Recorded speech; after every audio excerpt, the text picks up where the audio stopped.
advanced verbs.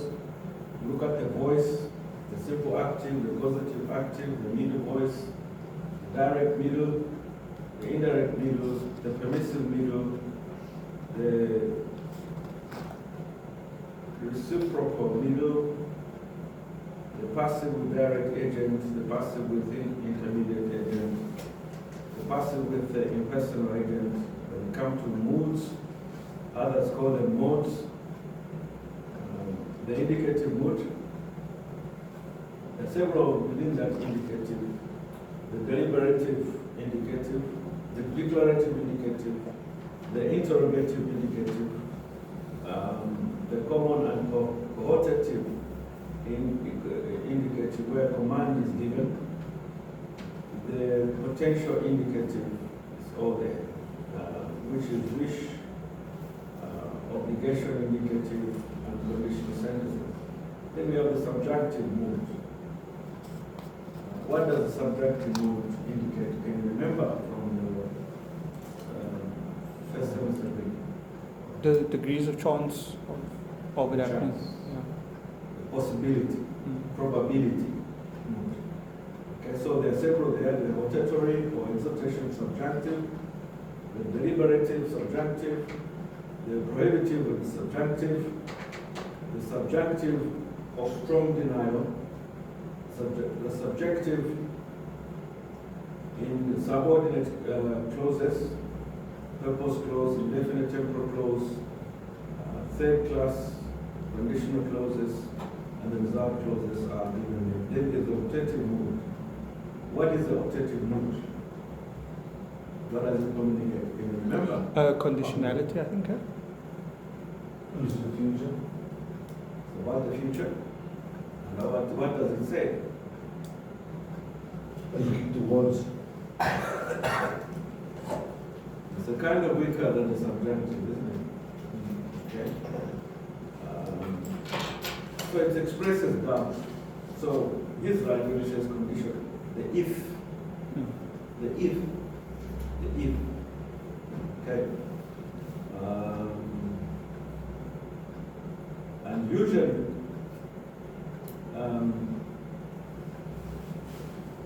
the optative will be found in the conditional sentences. The optative was used in both the prostasis and the apostasis or the fourth class conditional sentences. We look at this, especially when you come to chapter 3 of First Peter. Then there is the imperative mood. Imperative mood or mode. What is the primary function of the imperative mood? It's advisory. Advisory. Okay. Advisory, if you don't do this, you're in trouble, bro. The focus is on neither probability or possibility, but intention, and therefore is yet further removed from reality. The imperative is a mood of volition, in other words. And in that instance, it expresses the desired will of the speaker. So when you say advisor, you're right. The speaker advises a certain type of action, and that's what is there. There is something called the imperative of command, and the normal mode to express the assertion of one's will or desire over the other. The imperative is most characteristic of a direct positive appeal. Instances of Matthew chapter 5, verse 44, Matthew chapter 6, verse 6, and 1 Thessalonians 5, verse 16.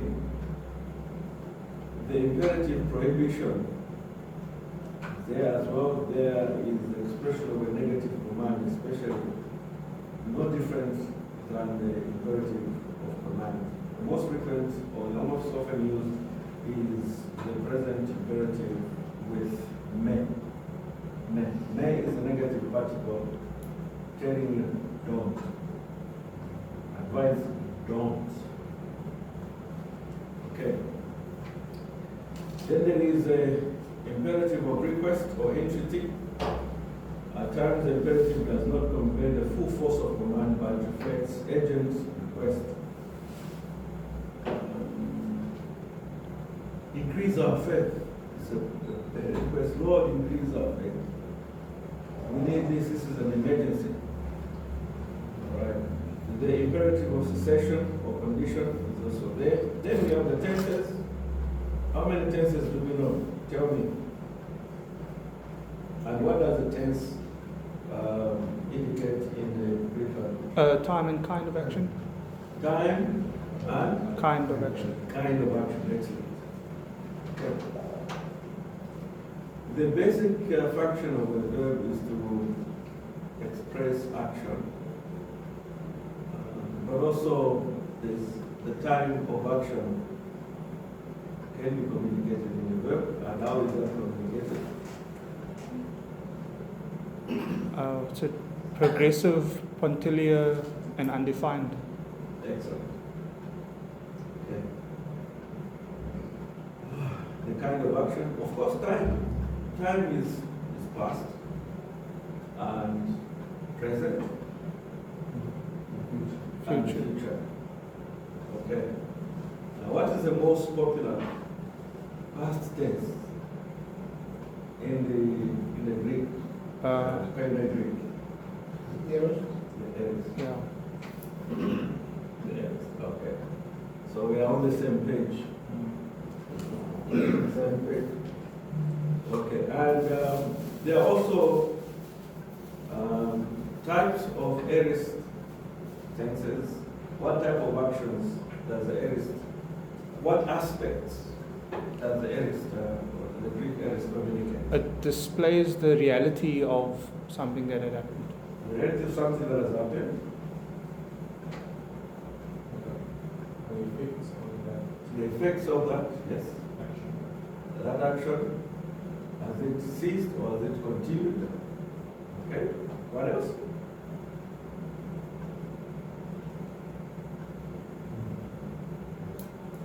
The duration, what about the duration of the action? Was the action iterative or was it just once and all for all? Oh guys, I forgot about the ones online. I'm just looking at this and sorry guys, Paul, welcome. Paul, Paulos, Yes. Paulo, Paul the Apostle. Norman, Paul the Apostolos. yes, amen, amen. Now I've done that deliberately, Paul. You know I've done it deliberately because some people are giving me word studies that are transliterated. They are what? Sorry, I didn't hear that. Transliterated. In other words, the Oh, transliterations. Yes. Okay. I don't want transliterations. I want actual Greek words as you do the Greek study, the word study. Are you okay, sister? Is it too much hot in here? I want, if you are studying agape, make sure that you write it in Greek characters. Don't write it in English characters, because me, I know how to Greek. To read Greek. I want to see if you're actually doing it. Is there anybody else who's writing? I know the one who's, don't raise your hand. If you are there, just say amen. If you are writing your word study in transliterated form, I won't give you 10%. If it's 10, I'll deduct a few marks. How I don't know how to get it on my keyboard. Well, The Greek, it's not my fault. You can go online and find it. It's an adding Chrome. And you can actually also program your keyboard to switch between the languages. Yeah. So that's something that. okay, Doc, I will YouTube what to do. No, I didn't mean just you, Paul. It's everybody. There are some who are smiling and they don't want to just join the conversation because they know what they have been doing. Well, it's not you. Okay. Okay, sir. All right. No. Yeah. I can maybe say something. I just use Bill Mounce's website and then I copy and paste the Greek words into the Word document. That also works. It's a shortcut. In fact, it's quicker. But there is software that you can add to your computer and should be able to type for yourself. It's even better that way. I think let's work with that. But you can still throw some ideas on the chat group. Just in case someone hits a brick wall, they can actually use the mouse site and you copy and paste the words. Is that okay, guys? Jawon, your voice has been rare. We haven't heard your voice so far. So what are you saying about that?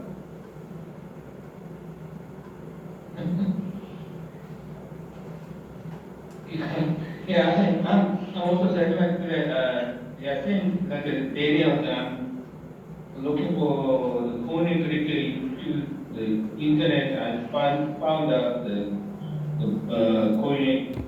And if you get the sickness today, it's because you don't have faith in the perfected action. Do you see that argument? Now she's smiling, she's smiling. She's smiling. So you're healing. If you're not healed, it's because you don't have faith. So, that's the aspect they want to argue on, but the question that is asked is,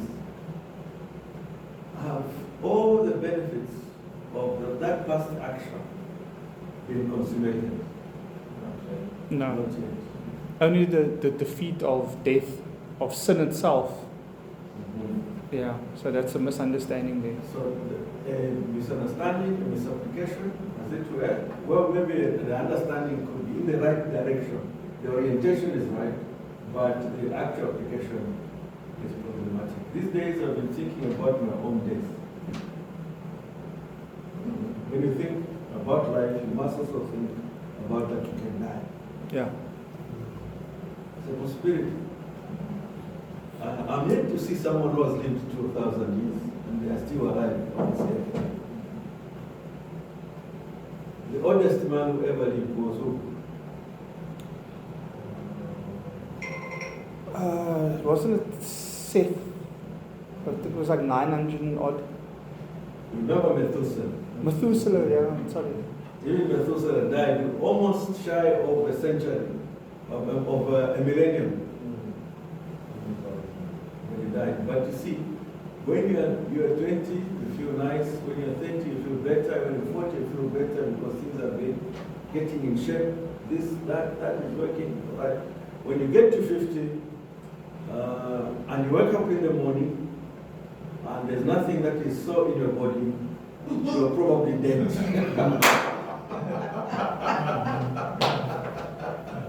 You're probably dead. So you wake up in the morning and you're okay. Now I've been thinking about my own death because a lot of my friends have died. And they're friends who were not as challenged as I am with the list of physical ailments as I am.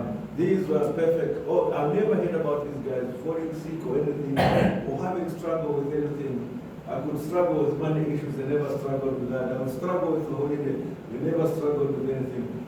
Everything was perfect. And it only took them a second to have what I have and they're gone. So I think I'm better off to know what I have. Yeah, I think the challenge is sometimes people don't know what they live with. So, yeah. So each time I cut my hair, I remember that this hair I've cut off is dead. Because for it to be where it is dead. So my life is a life that is ongoing, an ongoing dying.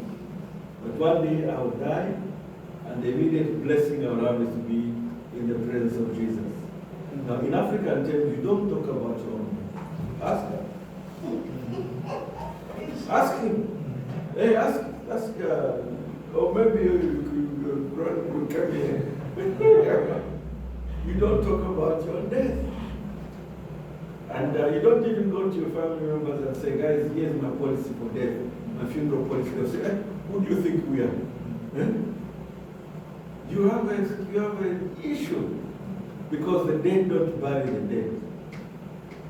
The living bury the dead. That's the issue. Yeah.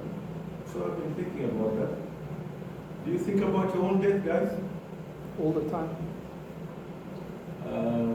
You do. You must think about it. And when you die, you must die ready.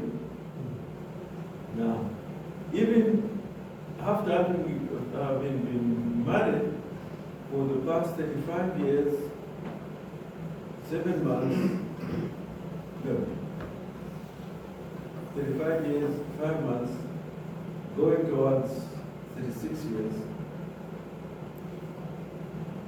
it means that I've spent my 36 years of marriage already. One day I will no longer be the one. So I look at my wife and I say to her, I said, Lord, how better can I save this woman whilst I'm alive? If it means me waking up early to make up the bed and do what she does in the morning, I do it for her because when I'm dead, nobody will do that.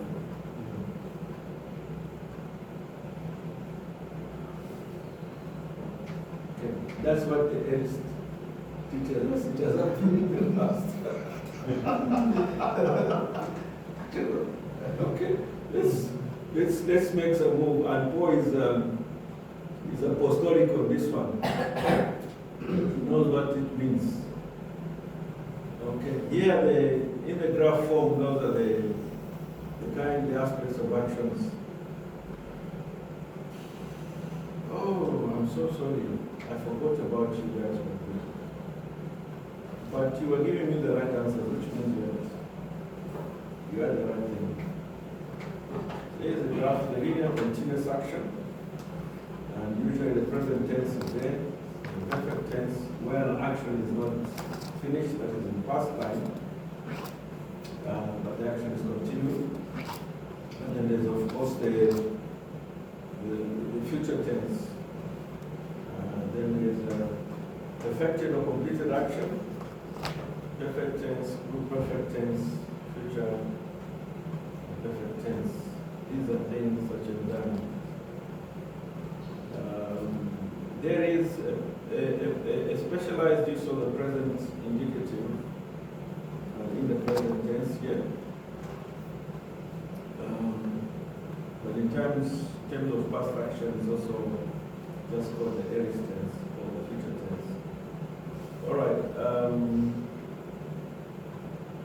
Then you look at all those aspects of the present tense for yourselves. There's the historical present, there's aorist present, there's the futuristic present, there's the tendential or cognitive present, and there's the static present. Things are happening as if there will be no past, there will be no future. And there's a deliberative present. And this is on rare occasions, the rhetorical deliberative questions occur in the present indicative as a means of putting forth a negation. An example is John 11, verse 47, which says, "What are we doing?" Where the implication is that nothing is being done. Right. The imperfect tense, it happens in the indicative mood as well. The regular use of the imperfect tense are those: progressive imperfect, descriptive imperfect, durative imperfect, simultaneous imperfect, the customary imperfect, the iterative and repetitive imperfect. In other words, the action is happening, you don't know where it began, and it has not ended, but it's being repeated. The action is not complete, but it's being repeated. There are special uses of the imperfect tense. The tendential, connective imperfect, the inceptive imperfect. The action has started happening in the past, and is continuing, and is not ending in the past, but it's continuing, it's not completed action. The potential imperfect or volutative imperfect, which expresses a wish or desire that is expected to be attained. It goes. So with verbs of obligation, propriety, and necessity, this is also included there as an imperfect tense. The future tense, this is the predictive in the main, then there's the bacteria, aorist predictive future. It will be a happy time. It will be a perfected state. Then there is a progressive predictive future. On occasion, the context suggests that the action indicated is progressive. In other words, in this, I rejoice. Yes, I'll continue to rejoice. Peter is saying, I rejoice. Paul is saying, I rejoice. The gospel is flourishing. Even with evil motives, and those people with evil motives, they nonetheless are preaching the gospel. And in this, that the gospel is being proclaimed, I continue and continue rejoicing. Okay.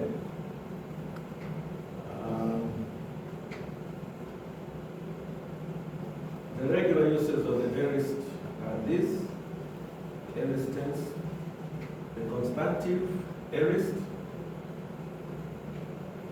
This use focuses upon the action in its entirety, and the event, regardless of its duration of time necessary for its completion, is considered singularly as a whole.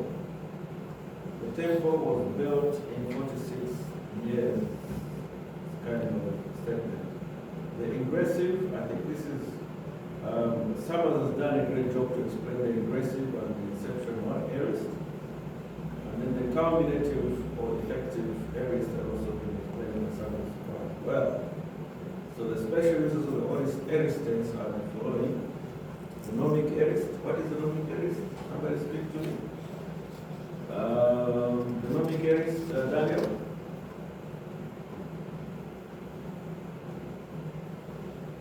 Okay, Daniel, I think we should change you. Daniel, speak now. Yes. Yes, now we can hear you. Do you hear me? Yes. What's the nomic? Yes, what do you want me to, do you just want me to read? If you want, you can read. If you want, you can say it in your own words. So I will read it. Yes, for God.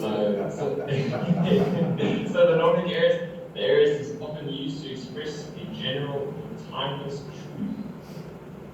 Okay. In other words,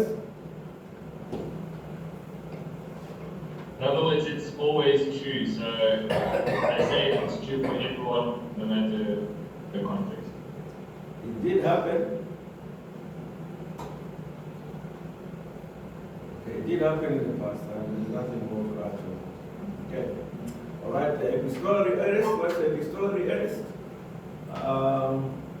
Francis. I'll read as well. I don't know this. In certain construction, in writing methods, we writing a place instead at a viewpoint of these readers using an aorist indicative in stating an action or event that was in reality present or future to himself. Okay. All right. The dramatic aorist. The dramatic aorist. I'll ask, what's his name? Gino. Gino is giving me an apple. I'm going to eat an apple when I just leave. Come on, go for it. The dramatic or aorist. As a means of emphasis, the aorist may be used to state a present reality with the certainty of a past event. This use is similar to the nomic use but lacks the axiomatic force. It is commonly used of a state or a state of mind. that has just been reached. In reference, Luke 4:16 verse 4, or of a result which has just been accomplished, or an action that has just occurred, or of an action event that is on the verge of being accomplished. Adverbs of time are commonly used in such uses so as to clarify the temporal relationships. Yeah, Jiva's finished everything. All right, that's good. The perfect tense is the tense of completed action. All right, thank you.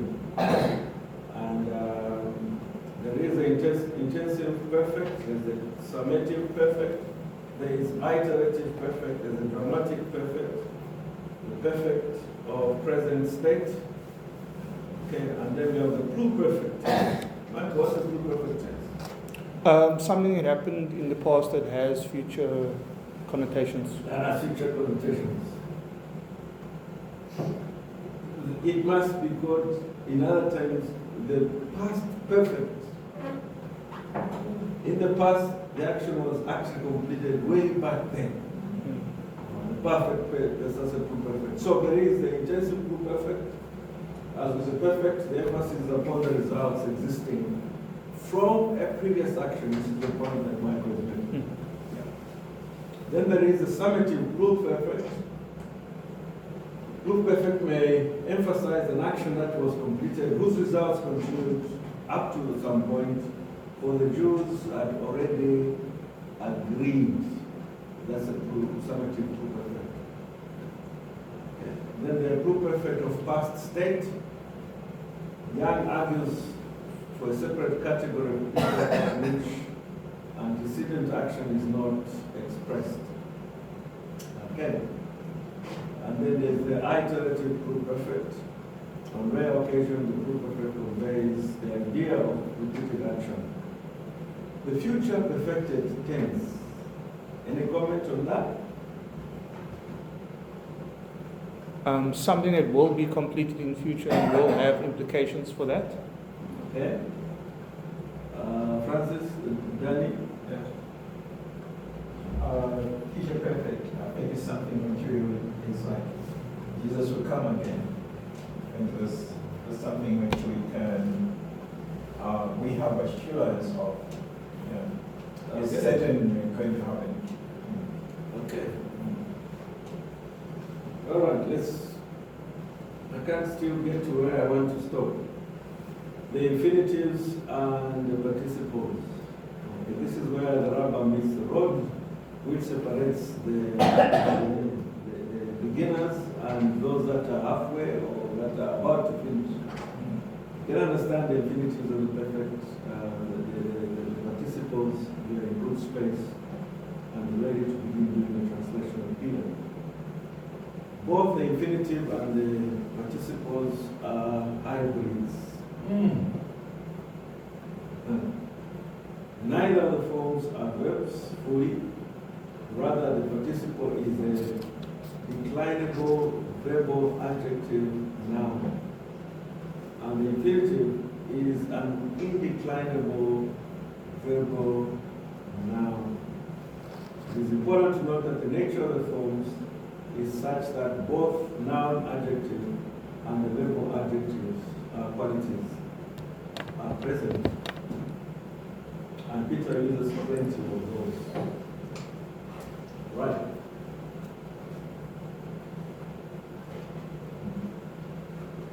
The adverbial use of the infinitive, first as the equivalent of a purpose clause. The infinitive may express the goal or the intended aim of the action of a finite verb. As the equivalent of a result clause, sometimes the focus of the infinitive is the result of the verb. The result may be expressed by the simple infinitive. The infinitive with the article to. The infinitive with ice in Act 7, verse 19, or the most common construction, the infinitive with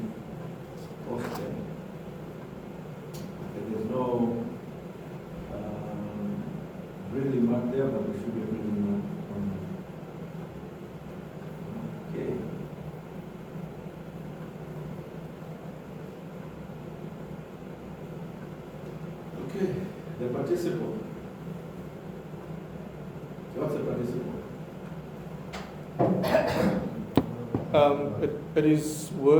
It is a word that is congruent to the main verb, so it works in relation to the main verb of a sentence. So it states the time, not the time, the kind of action, and it works with the time of the main verb. What are the ranges of functions of the participle? Present and future, middle and passive, Okay, Daniel, you wanted to say something? Go ahead. and aorist. Sorry, no, I just wanted to give a short description of the participle, which is basically it's an adjective that's a verb. An adjective, that's a verb. Okay, Or noun. or a noun. Okay, right, let's go. What is the role of tense in translating participles? Here are the options.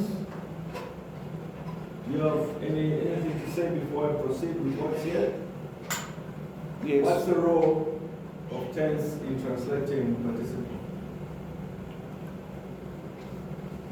The role of tense in this translation. It describes the time of the action. Okay. No. Does that but not specifically express the time? Depending on if there is a main verb. Okay, it has some temporal significance, of course. So it's much more. Come on, keep going, pushing in the right direction. Amy? It also. Oh, sorry, Naomi. Go. It brings in the context. It just doesn't describe the time aspect, but also brings in the context of the verb or the adverb or the noun. Yeah. So, and it also helps us see what antecedent action Yeah. is bringing about its significance in the passage. So the antecedent action, here the participle may express the action that is antecedent to the main verb. Mm. And in such instances, the aorist or perfect participle is often used. Okay. Hebrews chapter 9 verse 12 is a good example of something of this sort. I'm reading the New English translation.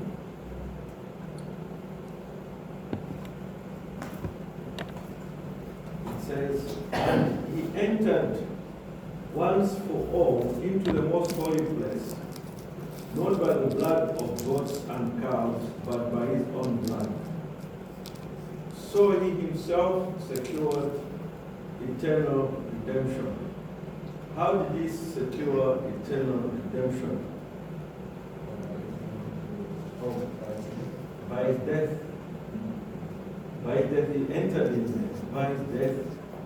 And therefore, in the effect of that is that he procured eternal redemption. Okay, so how do we get to the eternal redemption? By the antecedent action. Action. He gave his life. We have eternal redemption because he gave his life. Okay. Then there's what is called simultaneous action. The present participle may be used to express action that is simultaneous to the main verb. In the case of adverbial participle clauses, the English usually is while. It's often used to convey that idea. Then the subsequent action, the future participle may express action occurring subsequent to the action of the main verb. And then there is substantive use of the participle. How is substantive use of the participle expressed? Okay. 1 as a subject, 2 as a direct object, 3 as an indirect object, 4 as the object of a preposition, and sometimes in our position, Jesus, the one being called Christ, okay, as a predicate nominative. This is the one coming through water and blood. Okay. Right. I didn't check this protection, but let's go for it. Must I stop here? Perhaps you could do the rest because I'm almost there where I wanted to begin from. There's material here which will help you understand some of the ways in which Peter has been handled by translators.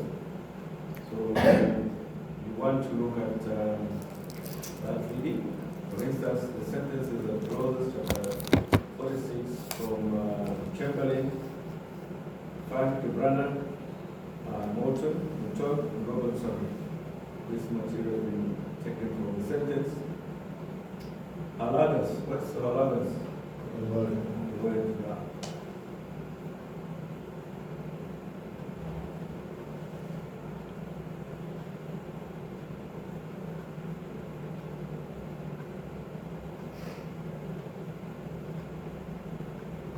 Here you look at how you understand the sentence. What is the sentence? And then the parts of the sentence and the classification of sentence is explained in those notes. There are simple sentences, you know. There are also compound sentences, there are complex sentences, there are compound complex sentences, and these are the ones that are quite popular in Peter, or in First Peter. The types of clauses which are independent clauses, dependent clauses that you find here as well. The relative clauses, then you have conjunctive clauses, which are normally kinds of conjunctions, which are, and the words are common, that are common used are these. The most common coordinating conjunctions are kai, te, and its compound, aite, aote, and mete, ker, de, and its compound, ode, and mede, ala, et, me, and un, or un. Right. The coordinating conjunctions introduce clauses which are subordinate to some other parts of the sentence. Okay. There are adjectival clauses, and chapter 6 is translation and syntax. This is where we were last week. We just began working on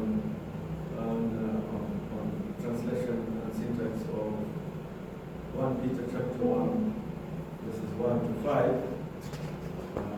And secondly, the notes of the text. You can see these notes. So you're not going to say,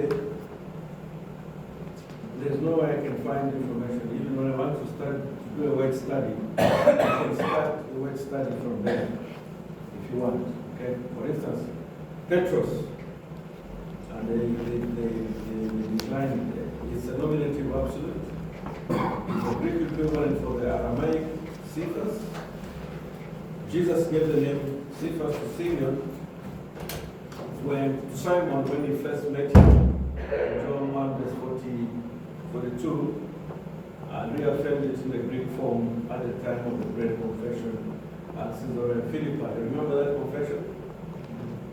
Do you remember that confession?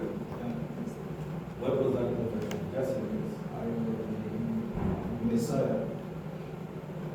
You are the Christ. On the Christ. Excellent. Thank you, Peter. Thank you, Paul. Apollos. Apollos, where is Apollos in this class? We have Paulos. Michael. No, Michael is in his own class. And he doesn't want to be reminded that he's an angel because he's an apostle now.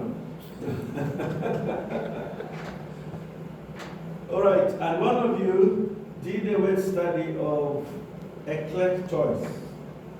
At least you could have copied and pasted that.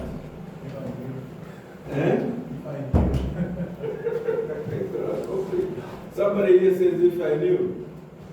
Eclectois may be taken as a substantive use of the adjective elect persons. Oh. The frozen, have been frozen out. This is what is not close at this point. What is the antecedent? You know what the antecedent is? Yeah. Tell me what the antecedent is. So that's a kind of discussion that I want you to begin getting used to. The real work that you're doing in the course in Greek will be is to sit down and do a translation in your own words. Of course, I'm not saying you've got to make new English words, but I'm saying as you read with your own understanding, your parsing, your identification of verbs, adverbial clauses that are antecedent with your action connected and communicate a message. Okay. Doc, I have a question on that. Yes. Will we be allowed to have a lexicon with us? You won't be allowed to have a lexicon with you. That's why now I'm saying you must get used to knowing, to developing your vocabulary. The only thing that you'll be allowed to have is a Greek New Testament and a word. And when you say electrois, and then I'll ask you, what is electrois? Oh, it comes from electros, which means the chosen ones. And then I say, can you pass electrois? Then you pass it. Okay? Okay. So that's what you need to do. That's it. So now, the good news is that I will not give you the same passage that she will be asked about, or he will be asked about. It can be on any part, and I'll give you time. 20 minutes, I've got a list of questions of that passage. In 20 minutes, all you give me is 3 answers, correct answers. That's what you do. And how much marks is it out of? 40 minutes. Oh, the exam. Yeah. Yes, 40 minutes. Now listen. So you've got, it's like saying you've got an appointment of 30 minutes, and in that 30 minutes, make sure that you read fast, you answer quickly, and then all I'll be doing is just, okay, she's right, and I'll get marks for you. And I'll keep a record of that for you. So, it's 1 Peter. So if I were you and I've got 1 Peter in English, when I'm driving to the office, I'll listen to 1 Peter. So that I can know the flow of argument in 1 Peter. Or the way he gives exhortations. And you kind of get it flowing with you. And when you go to the Greek text, you're able to remember and say, okay, at this point, use, for instance, use electrois, or use the agiasmo. How did you use agiasmo? What is agiasmo? And you say, the holy ones. The sanctified ones. Okay? Or pneumatos. What is pneumatos? What is pneumatos? What is upoken? What is hymatos? Hymatos.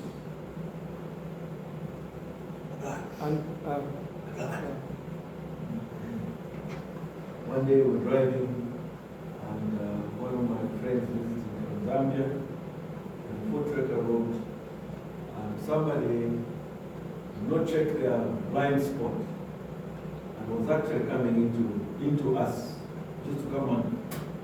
You can see that as page 37. So in reference, you can say page 37. Okay? Of reader. You reader. Okay? And this lady, my friend, she was sitting at the back. And instead of saying, she just said, the blood of Jesus! Me, actually, I was more afraid of her that the guy was. And I applied the brakes nicely. So the blood of Jesus worked well for me because at least my reaction was safe. This guy just went. And I said, hey, Shaggy, stop, that guy was going to bomb. Also, be careful when you study these words, that you study them right. All right. Elpida, Cairo. What's Elpida? That's hope. Okay. So the exercise there is indicate the case syntax of this. What is that you're supposed to do there? Tell me. Is that whether it's a noun or so pausing? Yeah. Declining. Pausing, Pausing. declining, yeah. All that you need to do. You know what to do. Jim, you will do this one, bro. Don't worry, you'll make it. Now, this diagram, the next diagram here, Daniel, in this, sorry, you are quite muted because of the settings here. Can you hear me? Yes, can hear you now. All right. In this diagram, what you're going to be doing is identify the participle and the related word in form and in sense and the function that is playing. For instance, Daniel, read that for me.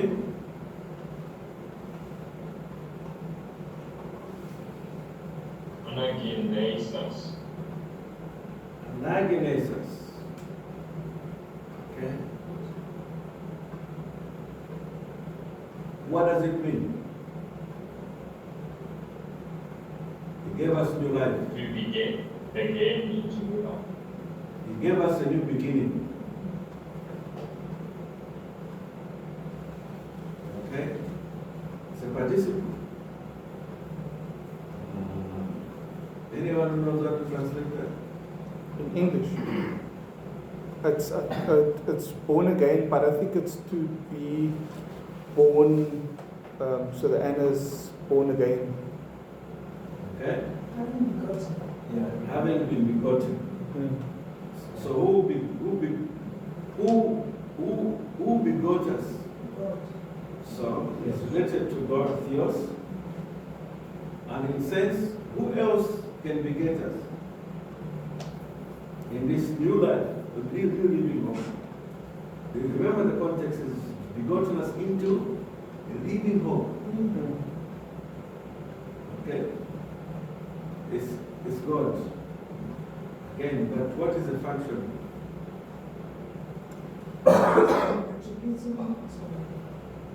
Who is it being attributed? Who is being attributed? Who did this begetting? We didn't do it by ourselves, not even the angels, not even the prophets. It's God's work. So that's why. And later you hear that our lives are protected by God, and therefore we cannot fall. You mustn't discount the Calvinists for thinking like that. Even the guys are kicked out again. I'm back in, thank you. It made me think of that Old Testament class that we did, where they claimed that because God was with him, they couldn't fall. They couldn't fall. Yeah. They said God was with them, they couldn't fall in the Old Testament. But what they didn't know is that he was not with them. That's what religion does to us. You become so religious, you're thinking God is with you, but he's not with you. Okay. All right, so you identify the participles and you go with that. Now, last week we tried to do some of that. And so all you need to do is fill up those, and I want you, when you have filled them up, you've answered those two, it should be reflected in your work. You can send it as an attachment to an email or a WhatsApp group. I'll see it so that I can know whether you know what you're doing or you're just those that see, not knowing what to do. And I think some of you have already done that particular aspect. Oh, Paulos, Yes, sir. you've been quite, have you done any of this yet? I'm just reading the law. Okay, so you need to work on it, and either just take a Yes, copy sir. of that page and fill in the words in Greek, and the related word in form and sense, and the function it plays in the text. Okay. Daniel? Okay, so today, Yes, sir. this is where we are. We were supposed to be translating 1 Peter 1, 6 to 9. And notes on the text are those. So you need to do that. And do the exercise here, and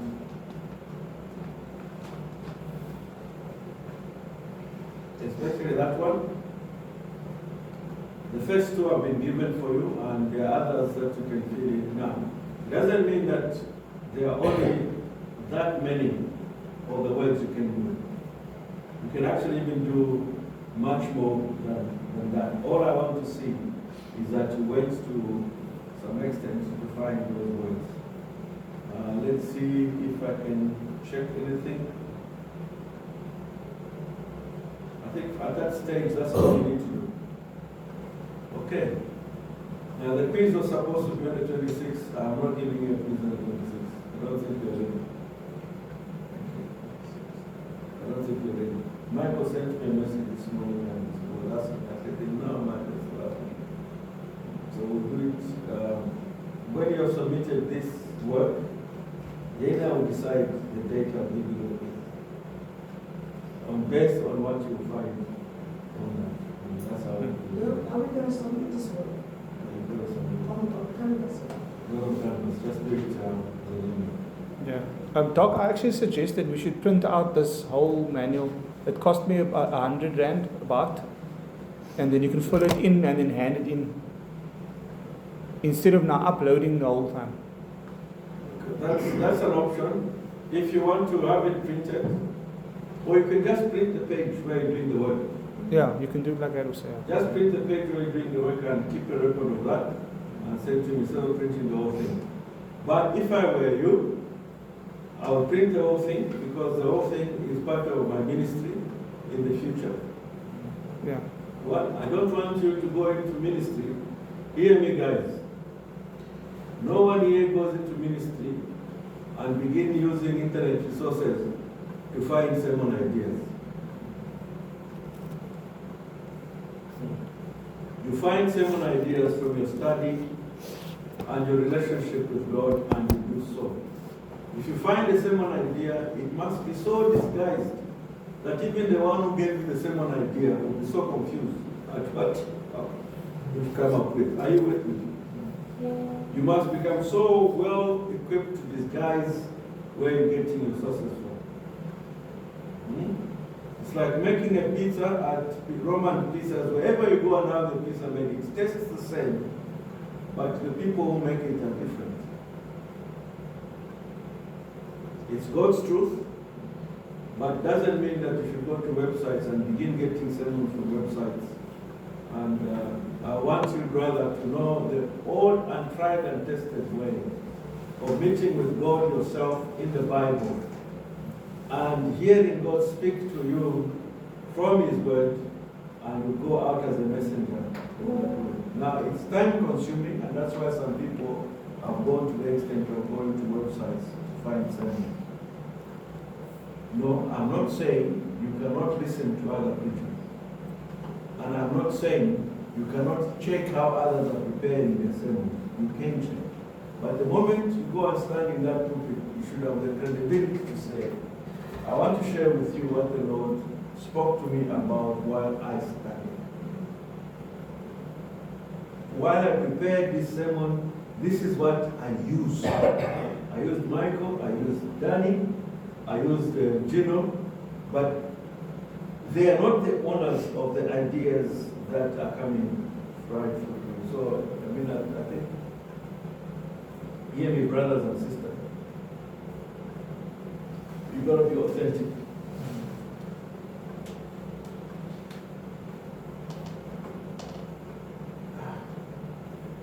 Now, this is the sixth time this thing has kicked me out. I'm glad I'm back.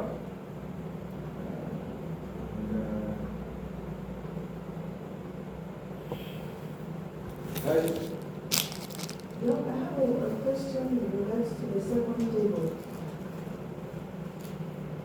you ready to 5 minutes and have a question? Yes, sir.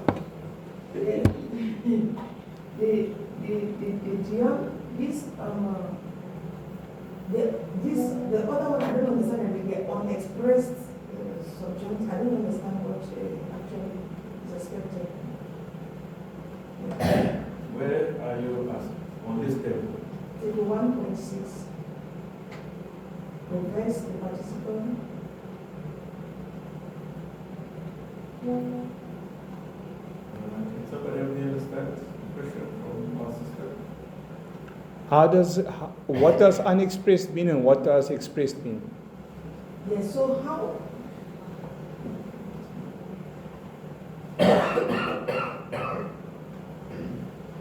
Yeah, so how does Dion relate now to this? Then we come out to unexpressed now and adjective and very fasting. So I don't know how it connects. Some know how it connects. Now he arrives at Yes, that. yes, Now you need to know that the participles are usually nouns, but they're doing something that the verb is supposed to do. Okay? Lupethentis. Do you know what lupethentis is? What is that? I didn't go to Greek. Huh? I didn't go to Greek. Having put to To Greek. grief. Are you sure? Yes. Lupethentis. Having put to grief. Now what does it mean to have put to grief? And who is doing the putting to grief? Whose action is it? Whose action is it? So I don't know whose action is it. Okay, you pass the sentence to know what that verb is, and to give you an idea, remember, the verb and its object must agree in tense. Okay, in tense. What else? Case. Mm-hmm. What else? Number.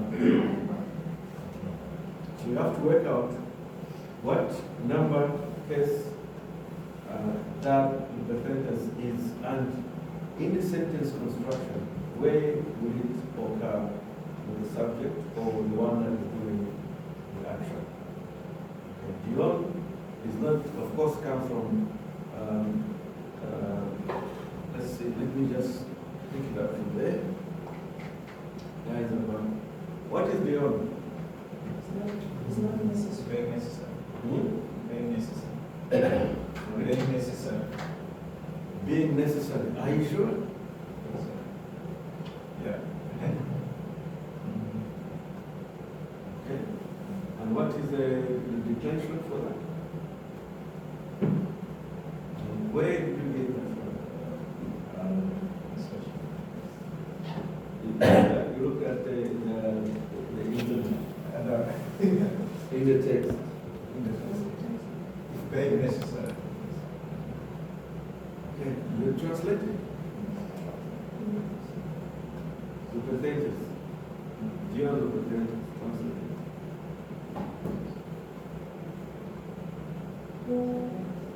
Very necessary. It is is having been put to grave. Sorry? So it would go like, if they necessary, it is having been put to grave by various tribes. Okay, read the whole context so that you can be able to see where that is. And the circumstances in which those events are happening, you will actually be able to find an expressed chant. In which you greatly rejoice when you are at present, if it is being necessary, having been put to grave. So, which rejoicing? What is the source of the rejoicing?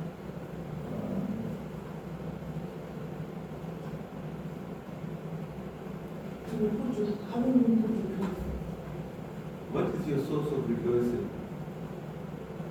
I think it's salvation. Okay, now, there is an example there, so find out.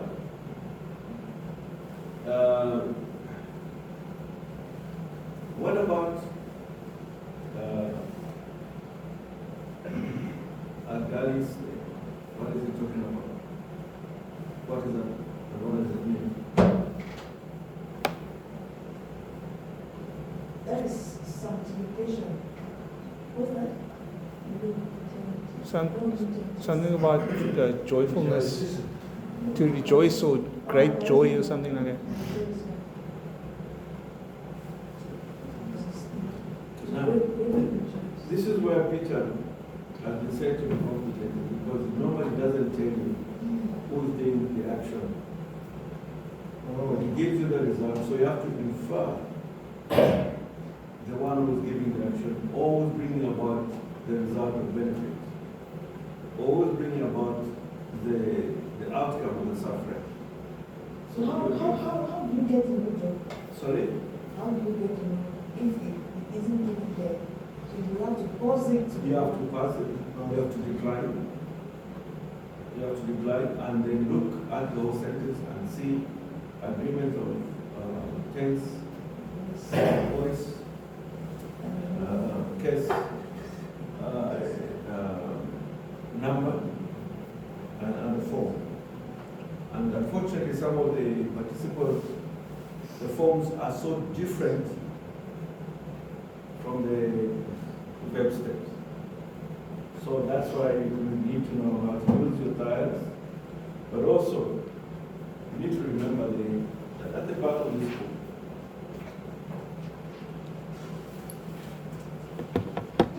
there are principal parts of the verbs. And the sixth is the aorist.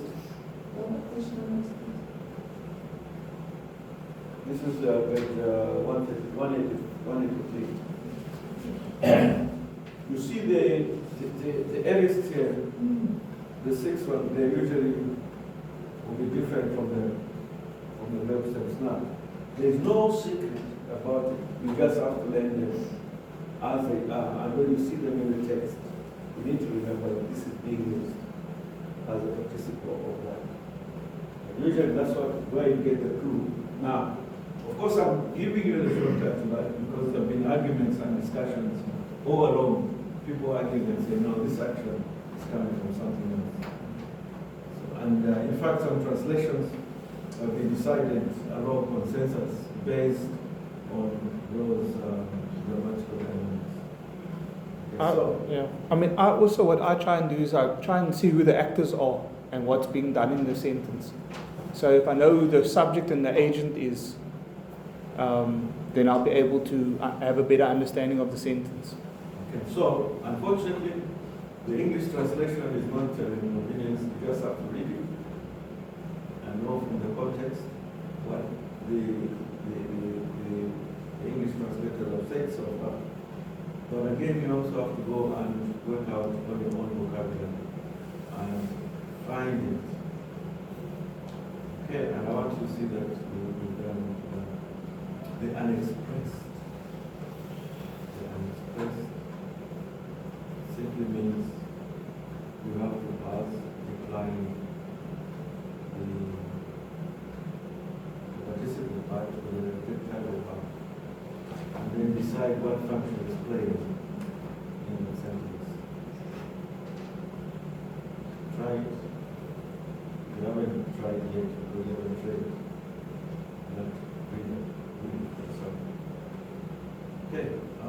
almost time. Almost time to go home. So the upcoming test, what are the expectations? What are we anticipating? That you will be declining identifying participants and you will be passing and you will do some translations. All right. No, that will be in person. That will be in person. I'm trying to think of an online way. If it can be, some of you want to be copying and pasting words, you don't know how to use the keyboards, you know, fair, some of you. So I prefer that you actually write it. The first one, I avoided this business of wanting me to write sentences and the likes. So gave you a daunting, the question was about 50. What is this? For To the test, no, it's 100. For the introduction to Peter, and his There's 50 questions. So What is that? Yeah. 50 multiple choice questions.